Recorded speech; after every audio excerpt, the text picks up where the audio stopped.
As coisas mudaram após a vitória contundente de Lando Norris, mas apesar do resultado, a batalha continua acirrada. E tudo pode acontecer no mítico Templo Paulista. Sejam bem-vindos assim à 21ª rodada do Campeonato Mundial de Fórmula 1, o Grande Prêmio de São Paulo. Senhoras e senhores, chegou a hora de um dos melhores eventos e grandes prêmios da temporada em um dos principais autódromos. O Brasil e sua festa marcam presença para esquentar o final da temporada em um momento crítico e decisivo. Homens da McLaren seguem líderes, mas Max Verstappen diminui a diferença para 36 pontos e segue como ameaça. E em um circuito que sabe contar histórias de batalhas, e com a ameaça do clima sempre presente, qualquer coisa pode acontecer na terra do samba. Por isso, o Brasil e seu autódromo se preparam para uma batalha intensa, sem trégua, em todos os frontes restantes.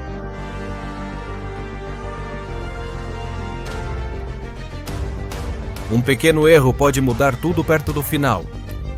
Por isso, confiança, coragem e vontade de vencer são essenciais para qualquer candidato. Vamos dar início então à prévia do Grande Prêmio de São Paulo 2025 da Fórmula 1.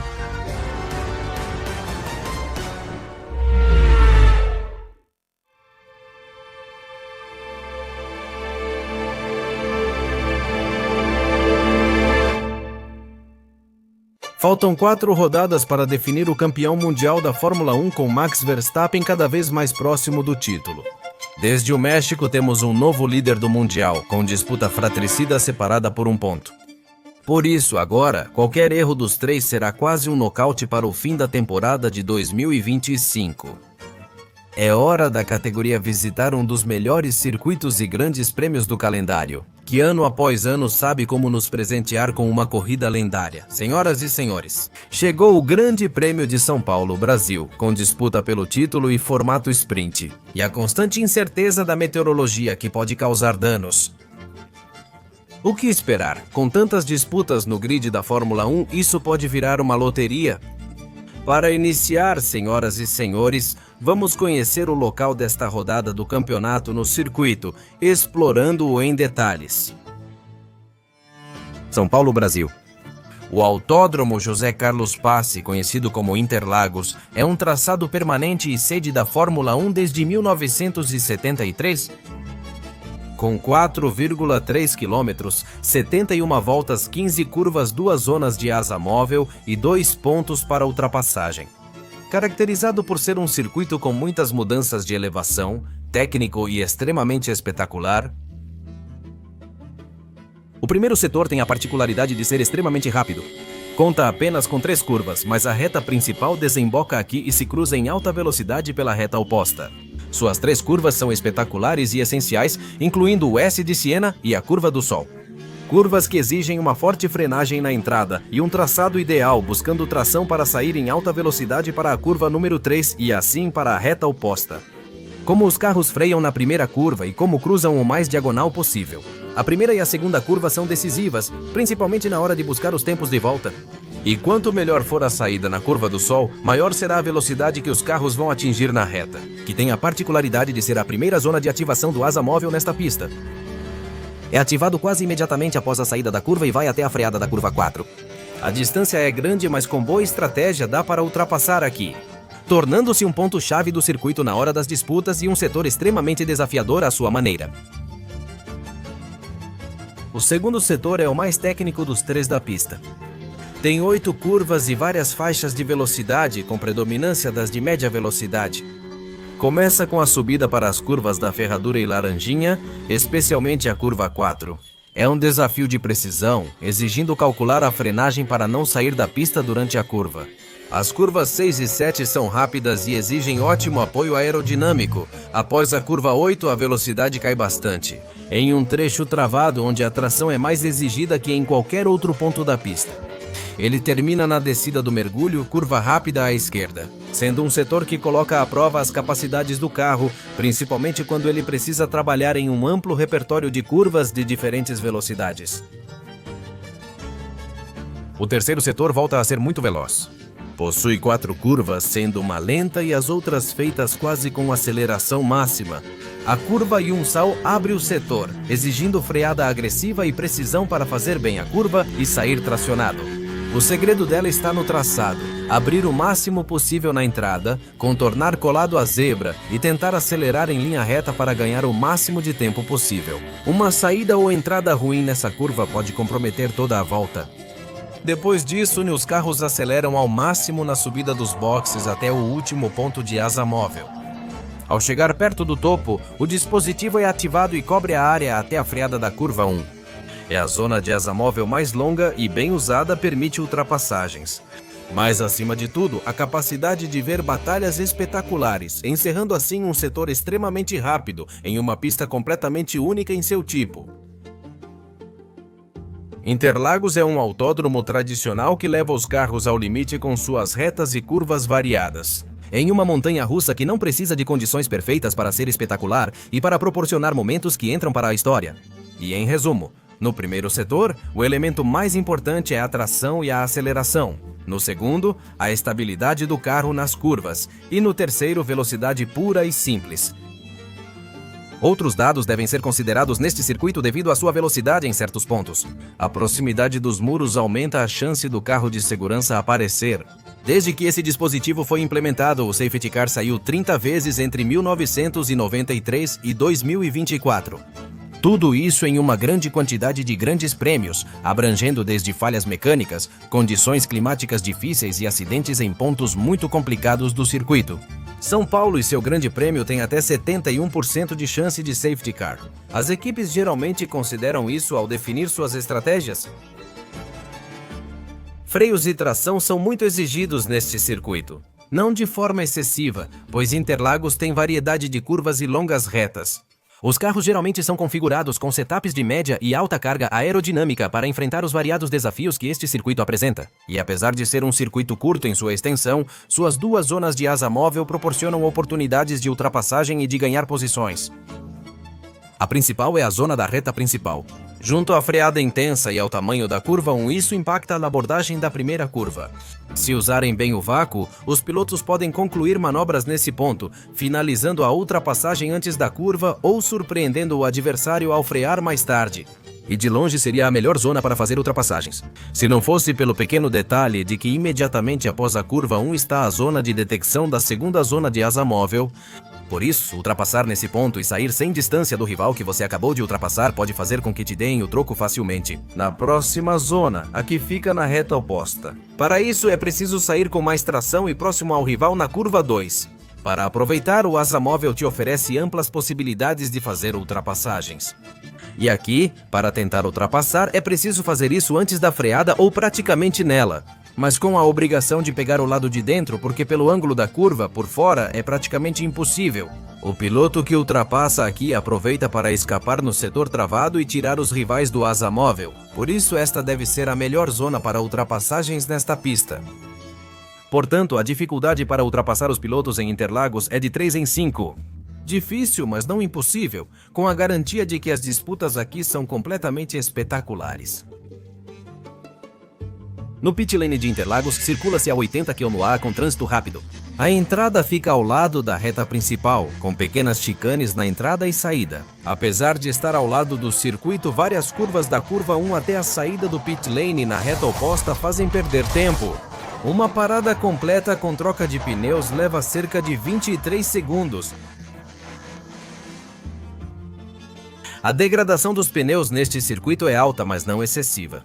O asfalto não é extremamente abrasivo, mas as cargas laterais e o estresse ao qual o pneu é submetido são um pouco mais elevados do que em outros circuitos do calendário. E isso anteriormente fez com que fossem necessárias 2 paradas nos boxes para terminar a corrida. Com o ano como está, não se surpreendam se as equipes fizerem a corrida com só uma parada nos boxes. Nesta edição, a Pirelli usará os compostos C2, C3 e C4, a gama intermediária do fabricante italiano. Interlagos é um circuito incrível, onde tudo pode acontecer. Que o clima enlouqueça, a corrida fique caótica e as batalhas sejam espetaculares. Todos sabemos o que Interlagos traz à Fórmula 1. Um circuito espetacular que propicia batalhas e onde às vezes podem acontecer resultados completamente imprevisíveis. Por isso as 24 voltas da sprint e as 71 do domingo com o campeonato pegando fogo. Pode ser cinema de primeira em estado puro. Recentemente pesquisei sobre como funciona a navegação na internet no mundo. Na Espanha, durante jogos da Liga Espanhola de Futebol, a internet cai. Na China, Facebook, Twitter, Instagram, WhatsApp e Google são bloqueados. E são muitos os países no mundo que têm bloqueios a sites. Sim, exato, esse tipo de sites. Isso é mais comum do que parece. Desde restrições a alguns meios de comunicação ou bloqueios regionais que não permitem que você acesse certos tipos de conteúdo. E se você mora em um desses países ou vai viajar para algum deles em breve, eu tenho uma ferramenta que pode te ajudar a continuar aproveitando sua navegação sem nenhum tipo de limite. E é nada mais nada menos do que a VPN dos nossos amigos da Subshark. A VPN é uma rede privada virtual que, entre muitos dos seus benefícios, como a criptografia de dados para que ninguém possa acessá-los ou o ocultamento do seu IP, também permite acessar conteúdo bloqueado em certas regiões. Por exemplo, se você tem um jogo da Não Sei Mo na China que está com o download bloqueado no seu país, especialmente com a VPN da Subshark, bastaria com alguns cliques para mudar a localização do seu IP e se posicionar em um país que não tenha esse bloqueio. E com esses passos simples e fáceis, você poderá baixar o jogo e superar qualquer tipo de bloqueio que impeça a sua navegação livre. Funciona com apps bloqueados em outros países e também com plataformas de streaming que oferecem conteúdos indisponíveis no seu país. E uma imensa variedade de outras opções disponíveis ao alcance de um clique. Mas se você quer desbloquear seu potencial na internet, desbloquear conteúdo ou proteger suas informações pessoais enquanto navega, eu tenho algo para você. Ao acessar a Surfshark com diagonal Skyline e usar meu código Skyline, você ganha 4 meses extras ao assinar. Assim você pode testar em dispositivos ilimitados e explorar todo o potencial. E se você não gostar, não servir ou não te convencer, você tem garantia total de devolução do dinheiro. Então eu te convido a experimentar e descobrir a VPN e todos os benefícios que ela oferece junto com nossos amigos da Surfshark. McLaren se recuperou na última corrida no México, provando que seu carro ainda é muito competitivo, mesmo após a queda. Mas a luta continua sendo um duelo entre três, onde qualquer erro vai condenar de forma decisiva as chances apertadas que tem tanto Lando Norris quanto Oscar Piastri e Max Verstappen. Por isso, neste circuito, a disputa tem todo o potencial para voltar a explodir. Senhoras e senhores, chegou a hora de ver o que equipes e pilotos podem fazer na 21ª rodada do Mundial, no Grande Prêmio de São Paulo. Os campeões mundiais de construtores ganharam novo fôlego com a vitória de Lando Norris, o que faz a McLaren acreditar que, apesar de Max estar cada vez mais próximo de seus pilotos, eles ainda têm as armas para poder conquistar o título de pilotos no final da temporada, e que podem encarar o desafio do piloto neerlandês. No papel, o México parecia ser território de Verstappen, mas acabou sendo exatamente o contrário. Com o resultado de Max, a atuação discreta de Piastri e a vitória de Lando Norris, o britânico assumiu a liderança dos pilotos com só um ponto de vantagem. Norris está mais confortável com o carro neste momento da temporada. Pelo que Piastri tem mostrado, tudo segue em aberto para o fim da temporada. Por outro lado, o de Piastri. Muito se especulou sobre a queda de desempenho dele, que aconteceu praticamente desde sua vitória no Grande Prêmio dos Países Baixos. É realmente chamativo como ele perdeu mais de 30 pontos de diferença para Norris e os mais de 100 que Verstappen tinha de vantagem em tão poucas corridas. Após o ocorrido no México e as teorias da conspiração, especulou-se sobre possível dano no chassi devido aos acidentes no Azerbaijão e Estados Unidos. A McLaren descartou anomalias e não acha que trocar o chassi ajudaria psicologicamente a recuperar a competitividade.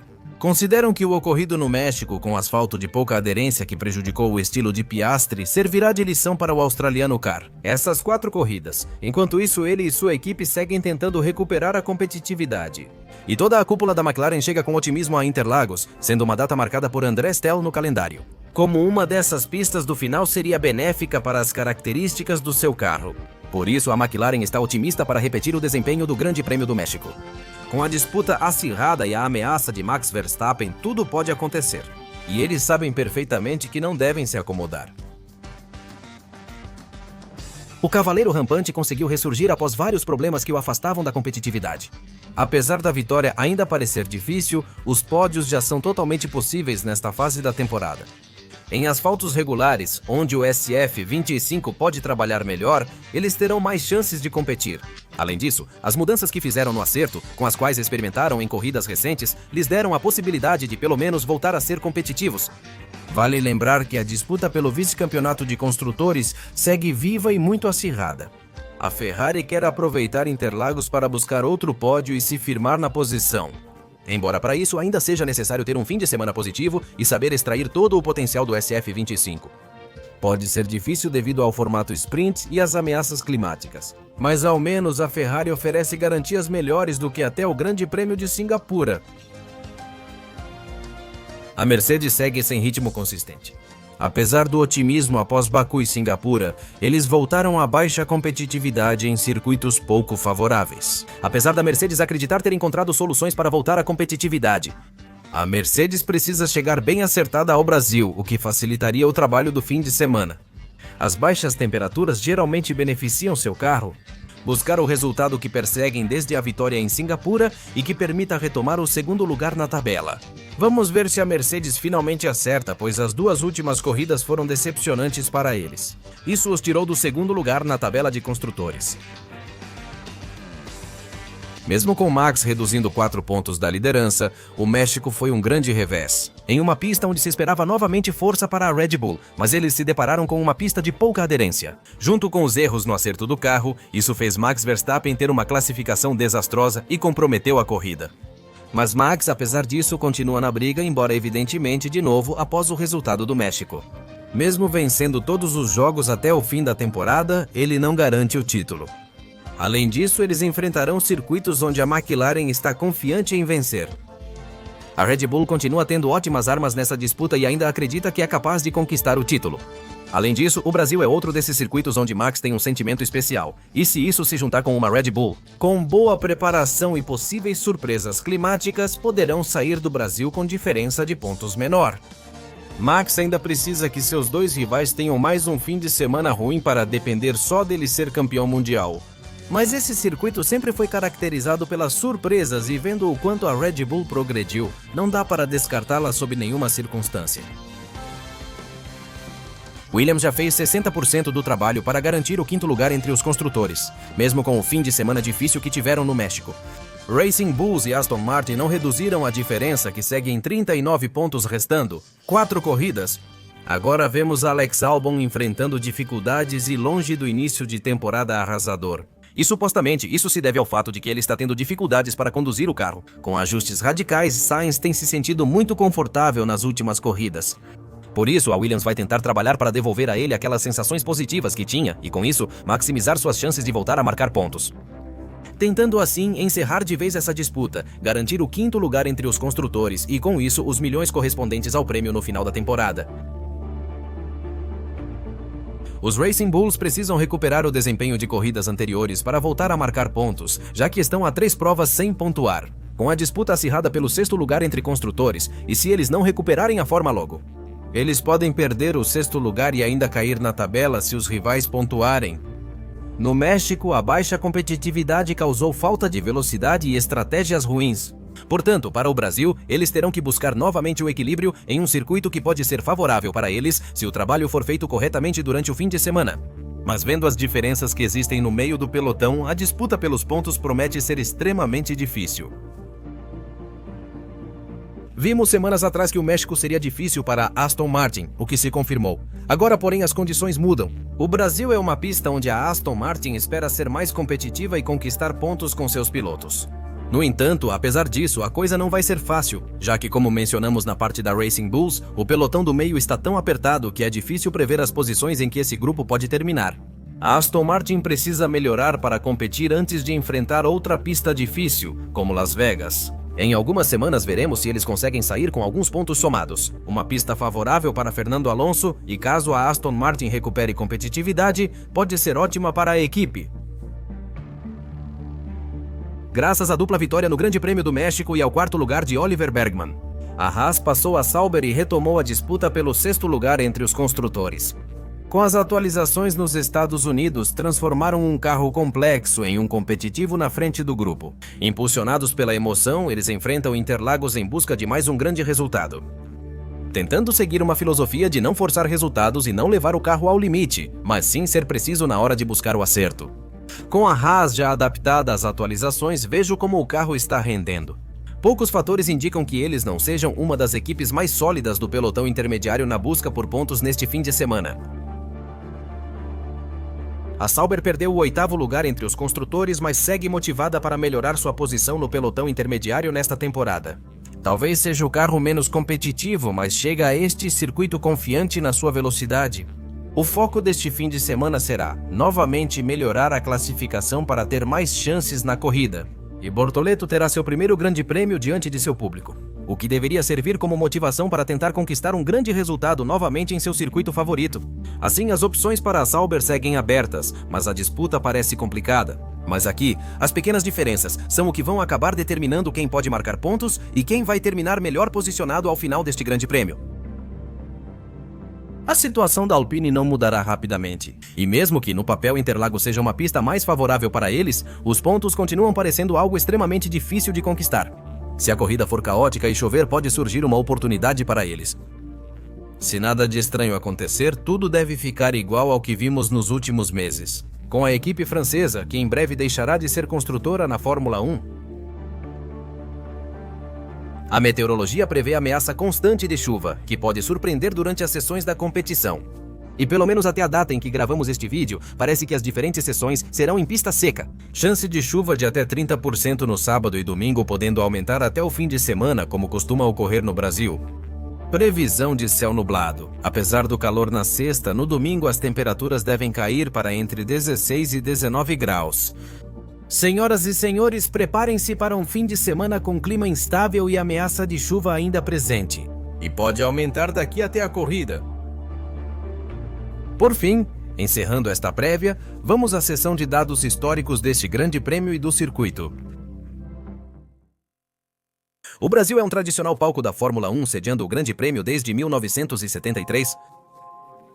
Sua ausência ocorreu em 2020 por causa da pandemia e desde 2021 por disputa política. Passou a se chamar Grande Prêmio de São Paulo devido ao estado onde ocorre a competição. Apesar dos anos na Fórmula 1, o país teve só 2 sedes para seu Grande Prêmio. O circuito de Jacarepaguá, no Rio de Janeiro, sediou a competição em 1978 e de 1981 a 1989. E principalmente o circuito de Interlagos, no Brasil, renomeado Autódromo José Carlos Passe, que teve 2 versões diferentes do seu traçado, com um traçado original de quase 8 km e mais recentemente sua versão reduzida para 4,3 km que se mantém desde 1990 até hoje. O Brasil contou com muitos representantes na Fórmula 1 e vários vivenciaram essa experiência. Vencer diante do seu povo no seu grande prêmio em casa. Exemplos: Emerson Fittipaldi venceu em 1973 e 1974 e Carlos Passe em 1975. Nelson Piquet, vencedor em 1983 e 1986 no circuito de Jacarepaguá. Ayrton Senna venceu em 1991 e 1993 no curto circuito de Interlagos. E o último e mais recente foi Felipe Massa, vencedor das edições de 2006 e 2008 desta competição nesse circuito de Interlagos. E não só isso, como também podem se orgulhar de ter 3 campeões mundiais, como Emerson Fittipaldi, bicampeão ao conquistar o título nos anos de 1972 e 1974. Nelson Piquet, tricampeão em 1981, 1983 e 1987. Por fim, Ayrton Senna venceu os campeonatos de 1988, 1990 e 1991. A McLaren é a equipe com mais vitórias neste grande prêmio, somando 12 conquistas, de 1974 até 2012, quando obteve seu último sucesso no circuito. A volta mais rápida registrada em corrida está nas mãos do piloto finlandês Valtteri Bottas, que no ano de 2018, a bordo do W09, marcou o recorde da prova com um tempo de 1 minuto 10 segundos.540.